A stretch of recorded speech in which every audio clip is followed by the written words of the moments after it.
Suprema de Justicia, en ese tiempo llamada Ilustrísima Corte Suprema de Justicia,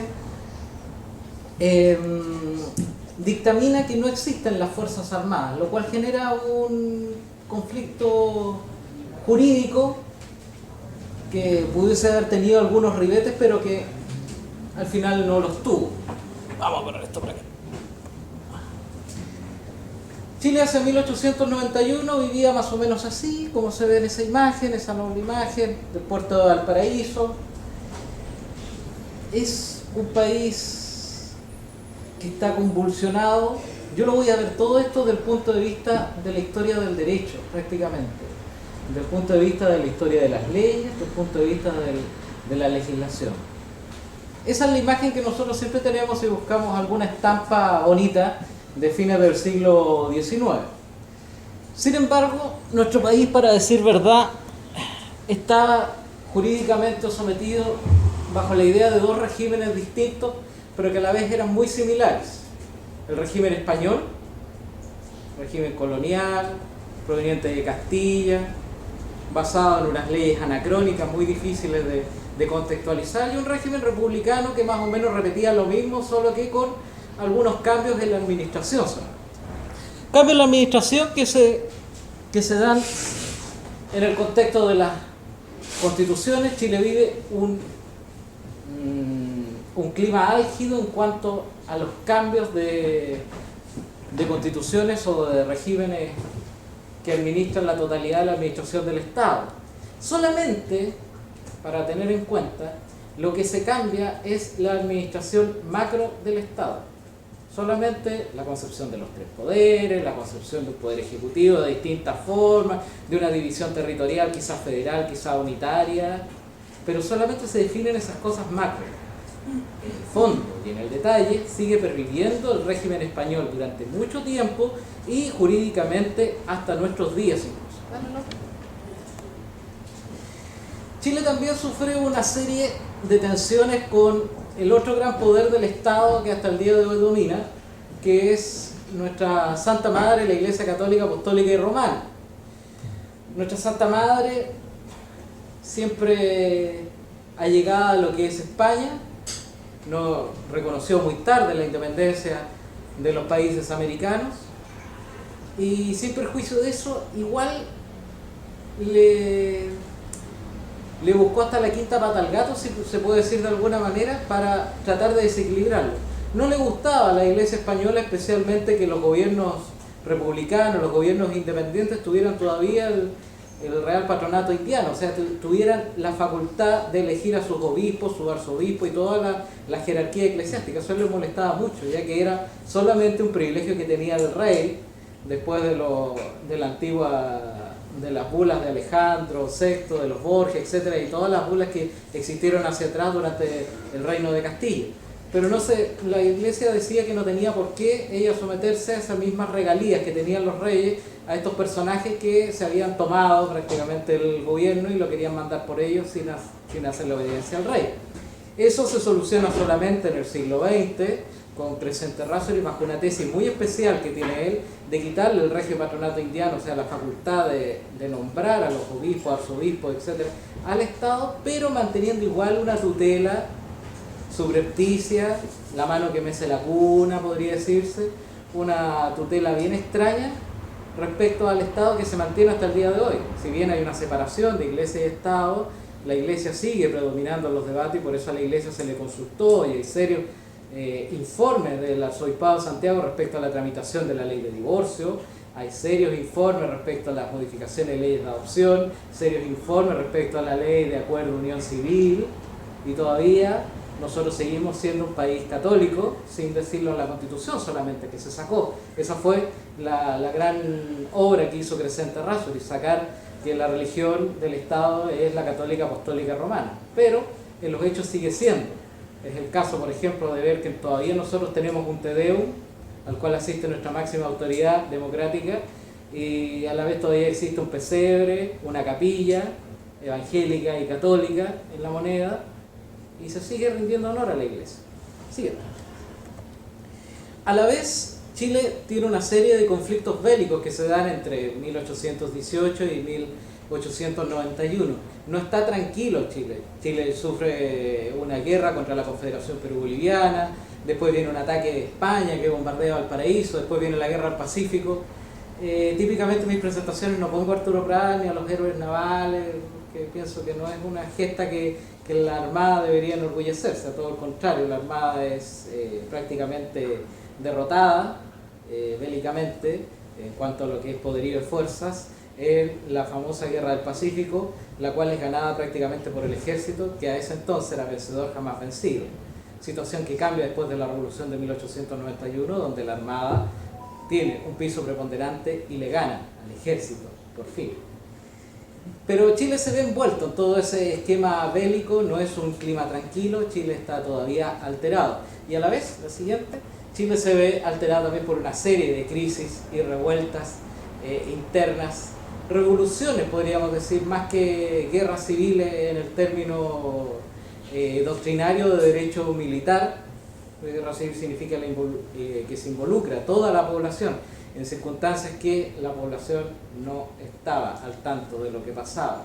Si bien participó simplemente siendo arrastrada por medio de sus patrones. Mi familia, la familia Loyola, que participó en la Guerra Civil de 1891, fue simplemente arrastrada por sus patrones en Illapel para poder combatir contra el mal gobierno y contra el demonio de Balmaceda solamente. Pero no era porque mis bisabuelos y mis abuelos tuvieran conciencia de que había que hacer un cambio de gobierno. Fuera de eso, la que sigue, tenemos que siempre en esto la historia tradicional nos cuenta la historia del Congreso, la historia del presidente, los decenios, etcétera, todo lo que ocurre en cuanto a la macroadministración. Pero siempre hay un tercer poder del Estado que queda fuera, la justicia, que hasta este minuto era ciega, sorda y muda como su estatua.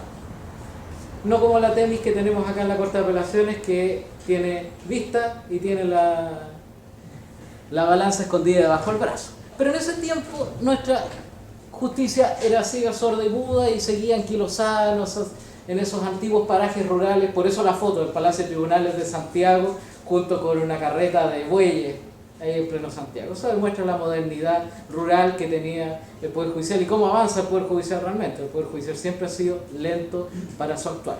Sí. Sin perjuicio de eso, en el siglo XIX se dictan dos cuerpos principales para lo que es la administración de justicia. Especialmente el Código Civil, que si bien se terminó de escribir en 1855, se edita por primera vez en 1856 y entra en vigencia en 1857, cambia ciertos paradigmas de lo que es el derecho de fondo. Pero eso solamente cambia algunas cosas y bello en el artículo final del Código Civil señala que perviven todavía las instituciones que no chocan con las que él reguló. Instituciones, por ejemplo, como las capellanías, o instituciones de misa, o los censos eclesiásticos que hasta el día de hoy perviven. Sin perjuicio de eso, los procedimientos de los tribunales se ajustan a las leyes españolas, se ajustan a las leyes de partidas, la novísima recopilación de leyes de España, la ley de fuero juzgo, etc. Una maraña de leyes. Solamente en 1875 la ley de atribuciones y organizaciones de los tribunales recién se organiza, pero de forma macro, orgánica. O sea, crea el Tribunal Superior, la Corte Suprema, Cortes de Apelaciones y tribunales inferiores. Y tribunales más inferiores todavía, sus delegados, distritos, etcétera, que son casi como tribunales vecinales. Pero solamente existe una regulación orgánica. La siguiente. Típicamente los jueces para fallar, esto es solamente un dato anecdótico, para fallar tenían siempre esa colección de libros que están ahí, que son los códigos españoles. Está en todos los tribunales antiguos. En la Corte de Apelaciones había como 3 volúmenes, de los cuales queda la mitad de uno cuando armamos el archivo. Así se fallaba. Y esas eran las leyes con las cuales se debían sujetar los procesos. Por tanto, nuestro Poder Judicial seguía anquilosado en el pasado. Así llegamos al año 1891, que sin ahondar en las causas, los motivos, las razones y circunstancias, nos enfrenta con un Balmaceda que para algunos historiadores y los más eruditos muestra un Balmaceda que está cargado con una especie de patriotismo, es decir, la patria o la nación soy yo. Un ego quizás demasiado elevado que le veían a Balmaceda y que lo lleva a enfrentarse a una situación de crisis a fines de 1890 cuando no se le dicta la ley de presupuesto y la ley de mantenimiento de las fuerzas de mar y tierra.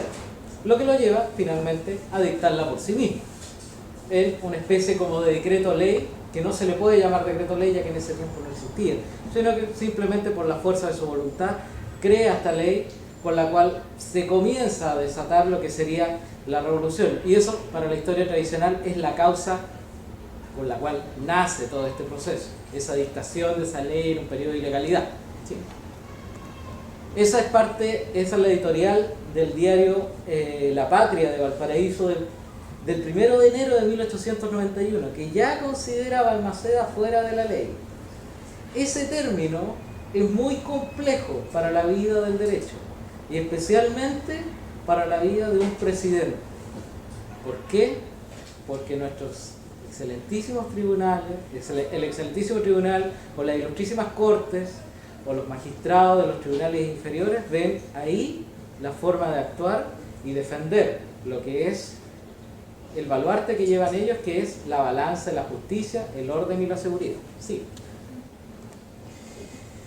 La justicia en este minuto, por primera vez, deja de ser ciega y sorda y actúa.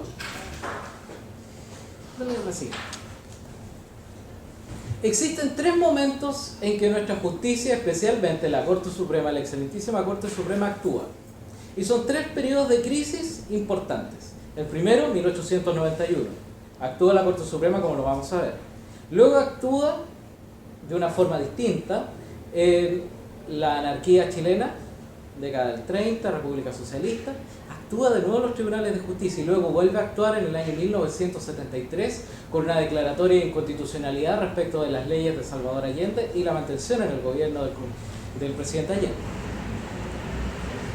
En el caso de 1891 es un actuar bien interesante. Ese esquema muestra un procedimiento que se hizo ante la excelentísima Corte Suprema por un hecho, que era que los soldados Roberto de la Cruz y Alberto Larenas huyen de su servicio militar.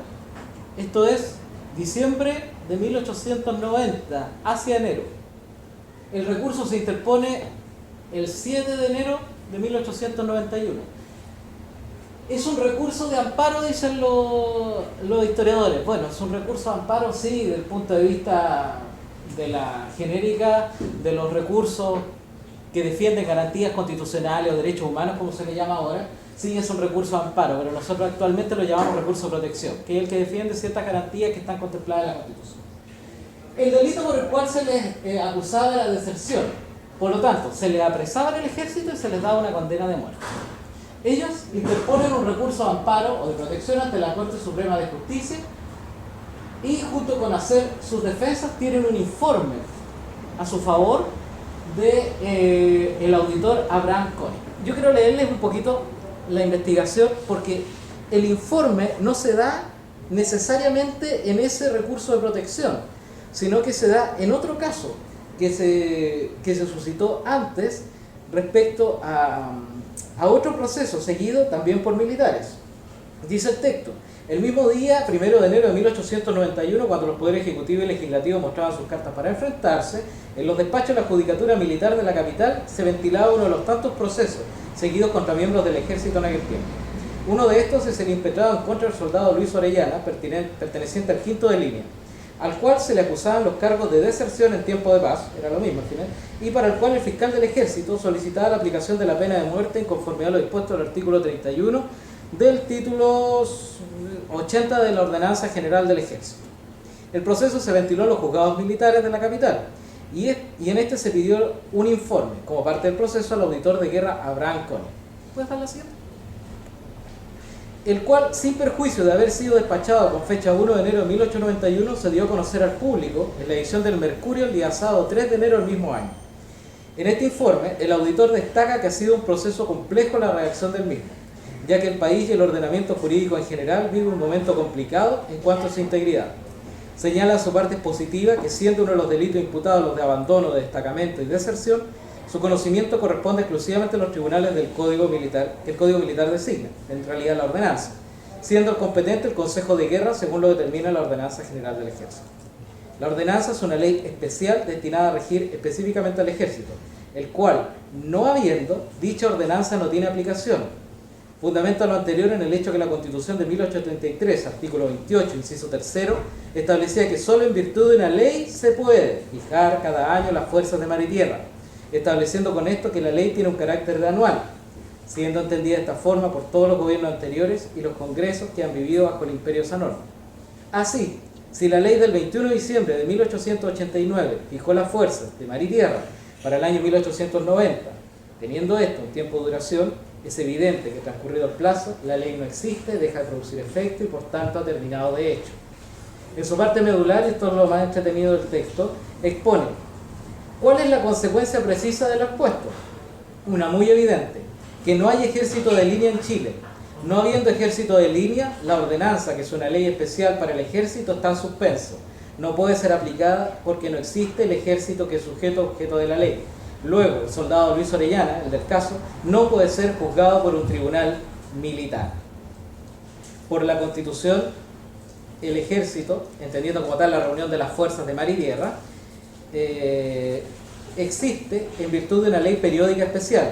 Si no se ha dictado la ley, el ejército, y también la marina, no existe como institución nacional.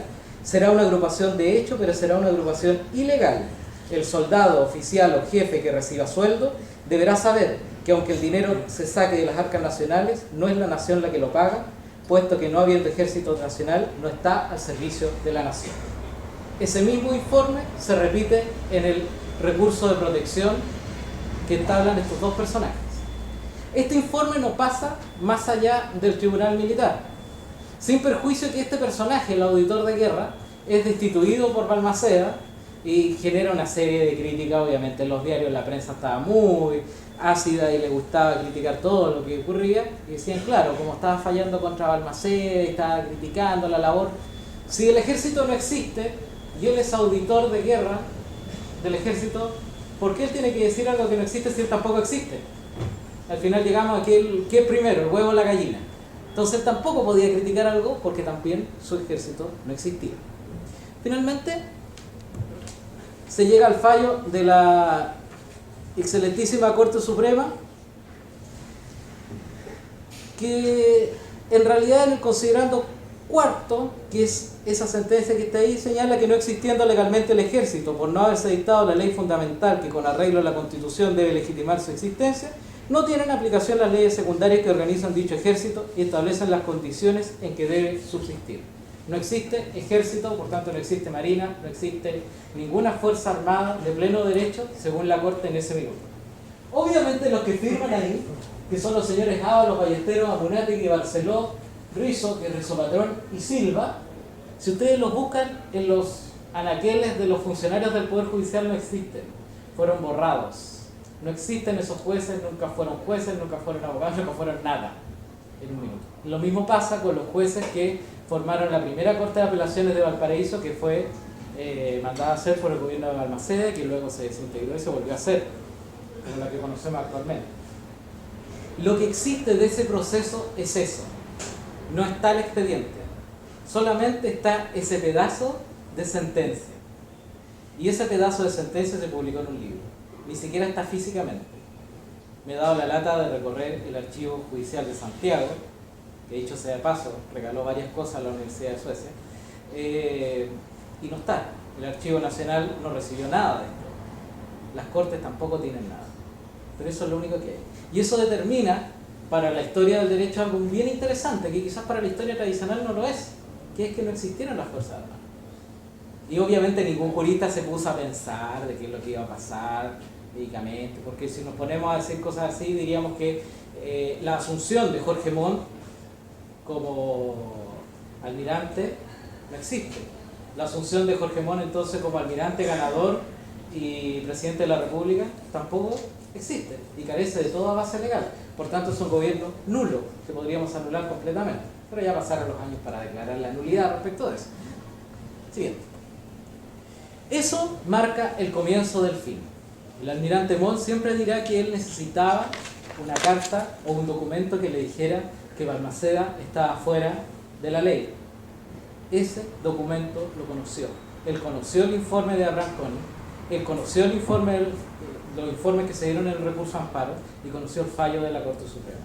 Eso fue la última gota que rebalsó el vaso y que le dijo, ya, yo apoyo a la gente del Congreso, que es la que no está contra la ley. Porque ¿quién me dijo que estaba contra la ley del presidente? La misma Corte. Sí. Eso provoca esto en realidad. La muerte de miles de chilenos de parte del Poder Judicial, que es uno de los desencadenantes también del proceso. Este poder que no se ve, que no se estudia, es parte y tiene responsabilidades. Sigue. En eso también. Sí. Y en que se formara esa hermosa Junta de Gobierno, que es algo que... Dale nomás. Siguiente. ¿Qué nos da como moraleja? Que el Poder Judicial, formado por esas personas, yo también fui juez en un tiempo y no podía decir esto, pero el Poder Judicial formado por esas personas históricamente dio origen a dos conflictos que terminaron con la muerte de los chilenos: el 11 de septiembre de 1973 y la Revolución de 1891 fueron producto de un fallo también de la Corte Suprema de Justicia, que le dio lugar y le dio luz verde al actuar de los grupos que estaban contra un gobierno legalmente establecido.